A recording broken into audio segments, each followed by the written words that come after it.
नमस्कार दोस्तों, स्वागत है आप सभी का स्टडी विद 87 यूट्यूब चैनल पर। और हम लोग राजनीति शास्त्र की सीरीज कवर कर रहे हैं। आज की इस वीडियो में हम संघवाद अर्थात संघात्मक व्यवस्थाएं, इससे संबंधित प्रश्नों को कवर करेंगे। व्यवस्थापिका, कार्यपालिका और न्यायपालिका से संबंधित कौन से प्रश्न परीक्षाओं में पूछे जाते हैं, उन सभी प्रश्नों को व्याख्या के माध्यम से कवर करेंगे। तो आइए शुरू करते हैं वीडियो को। पहला प्रश्न देख लेते हैं। पहला प्रश्न है, संघीय अर्थात संघात्मक व्यवस्था के संदर्भ में कौन सा कथन सही है। तो यहाँ दो कथन दिए गए हैं। संघात्मक व्यवस्था का मुख्य लक्षण संविधान की सर्वोच्चता है, पहला कथन। दूसरा कथन है, संघीय व्यवस्था के अंतर्गत संविधान में केंद्र एवं इकाइयों के मध्य शक्तियों का विभाजन होता है। तो ये दो कथन दिए गए हैं संघीय और संघात्मक व्यवस्था के संदर्भ में, जिसमें पहले में संविधान को सर्वोच्च बताया गया है और दूसरे में कहा गया है कि इसके अंतर्गत संविधान में केंद्र व राज्यों के मध्य शक्तियों का विभाजन होता है। तो पूछा गया है कौन सा कथन सही है, तो इसका सही उत्तर जो होगा वह होगा दोनों कथन ही सही हैं। संघीय अर्थात संघात्मक व्यवस्था के लिए संविधान की सर्वोच्चता भी होनी चाहिए और संविधान के अंतर्गत केंद्र एवं इकाइयाँ यहाँ दिया गया है। इकाइयों से यहाँ तात्पर्य राज्यों के लिए है। केंद्र और राज्यों के मध्य शक्तियों का विभाजन होता है, यही संघीय व्यवस्था है। तो दोनों कथन पूर्णतः सही हैं। इन दोनों कथनों के विषय में आप याद रखिएगा। यह प्रश्न यूपी पीसीएस की परीक्षा और टीजीटी की परीक्षा में पूछा भी गया है और आगे भी पूछे जाने की संभावना है। चलिए अगला प्रश्न देख लेते हैं। अगला प्रश्न है, निम्नलिखित में से कौन सी एक संघवाद की विशेषता है। तो संघ व्यवस्था संघवाद एक ही बात है और इसकी जो विशेषता है वह है न्यायालयों का प्राधिकार। तो न्यायालयों को स्वतंत्र अधिकार प्राप्त होने चाहिए। संघवाद व्यवस्था में संविधान की सर्वोच्चता, शक्तियों का विभाजन एवं न्यायालय का प्राधिकार मुख्य विशेषताएं हैं। तो दो विशेषताओं के विषय में हमने पिछले प्रश्न में भी देखा था और इस तीसरी विशेषता के विषय में भी याद रखिएगा कि न्यायालयों को जो प्राधिकार प्राप्त होते हैं वह स्वतंत्र होने चाहिए। इस प्रकार की जो शक्तियां हैं न्यायालय की, ये भी संघवाद व्यवस्था की प्रमुख विशेषताएं हैं। भारत में दोहरी सरकार अर्थात केंद्र एवं राज्य दोनों सरकारों के मध्य शक्तियों का विभाजन किया गया है। तो वही बात है जो हमने आपको पिछले प्रश्न में भी बताया था कि भारत में जो दोहरी सरकार है, केंद्र और राज्य सरकार दोनों के मध्य शक्तियों का विभाजन किया जाता है संघवाद व्यवस्था के अंतर्गत। तो ये तीनों विशेषताएं बहुत ही महत्वपूर्ण हैं, इनको आप याद कर लीजिए और प्रश्नों के माध्यम से अपने नोट्स भी तैयार कर लीजिए। वीडियो आगे बढ़ाने से पहले एक बात और भी कहना चाहूँगा, जिन लोगों ने अभी तक चैनल को सब्सक्राइब नहीं किया, वे इस प्रकार की वीडियो आगे पाने के लिए चैनल को सब्सक्राइब ज़रूर कर लें। हमारे चैनल पर पीसीएस और यूपी SSSC के सभी एग्ज़ामों की तैयारियां भी कराई जाती हैं। चलिए अगला प्रश्न देख लेते हैं। अगला प्रश्न है, किसने भारतीय संघवाद को सहयोगी संघवाद के रूप में परिभाषित किया है।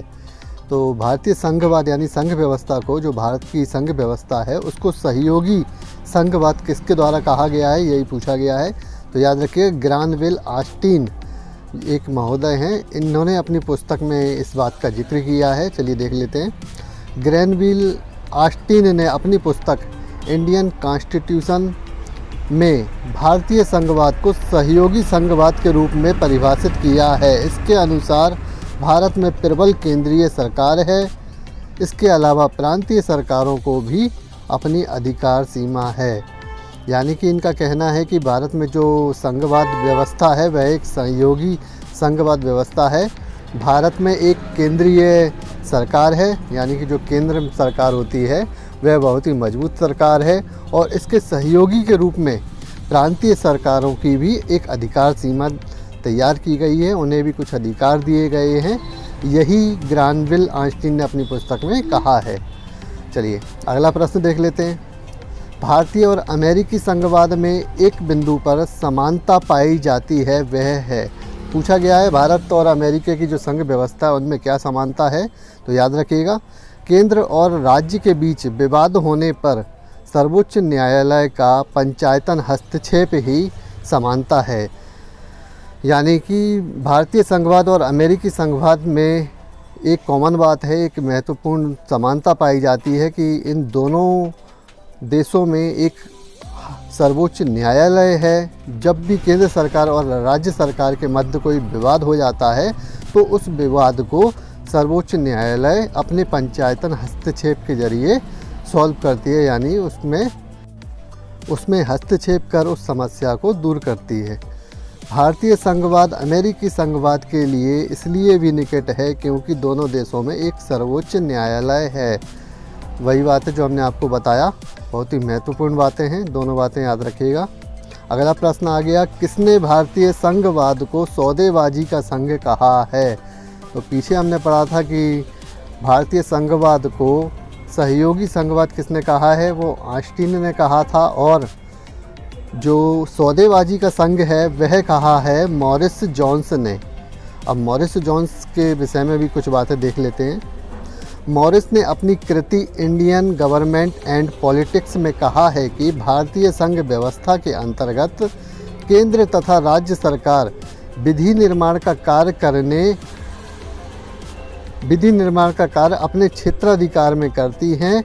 इसके संचालन के लिए दोनों के बीच सौदेबाजी भी चलती रहती है।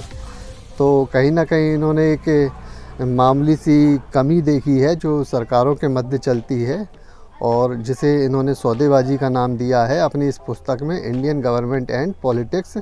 इस पुस्तक का नाम भी याद रखिएगा और इनका भी नाम याद रखिएगा। इनका नाम है मॉरिस जोन्स, जिन्होंने भारतीय संघ व्यवस्था को सौदेबाजी का संघ कहा है।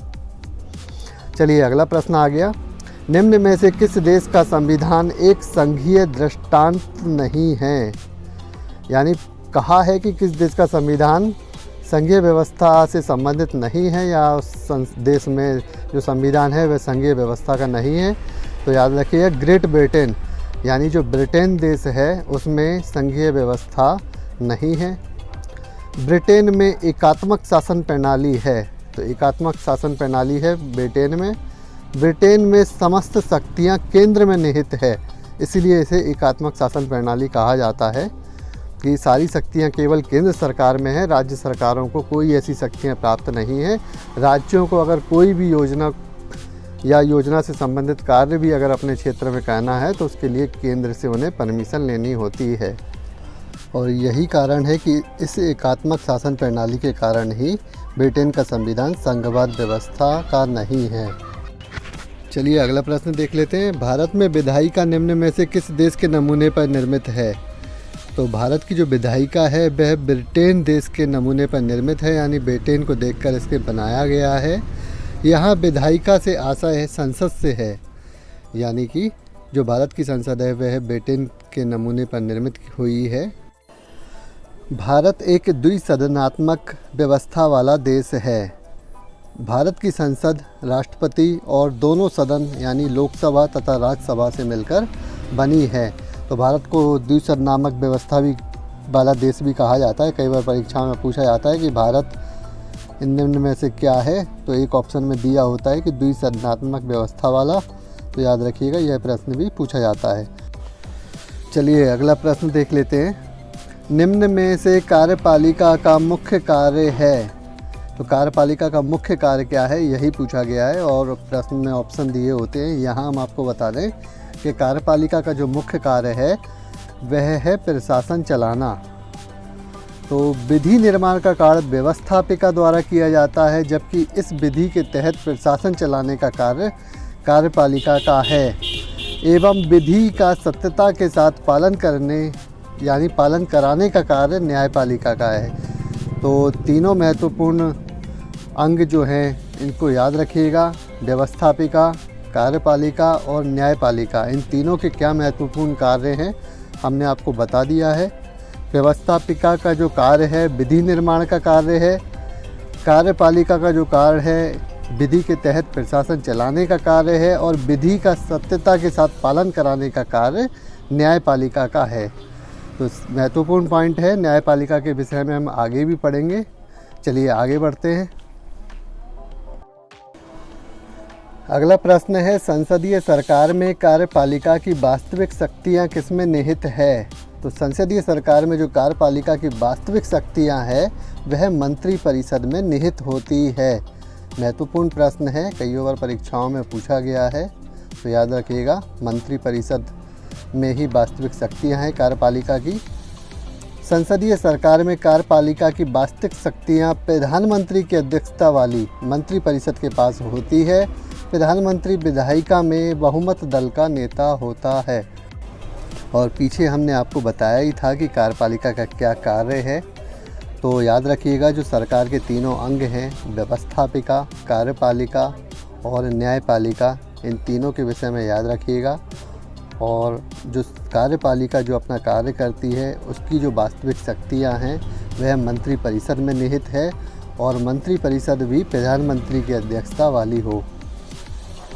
चलिए आगे बढ़ते हैं, अगला प्रश्न देख लेते हैं। प्रश्न है, न्यायपालिका की कुशलता के लिए पहली आवश्यकता क्या होनी चाहिए। तो पूछा गया है कि न्यायपालिका जो अपना कार्य कर सके कुशलता से, उसके लिए उसकी महत्वपूर्ण आवश्यकता क्या होनी चाहिए। तो याद रखिएगा न्यायपालिका स्वतंत्र होनी चाहिए।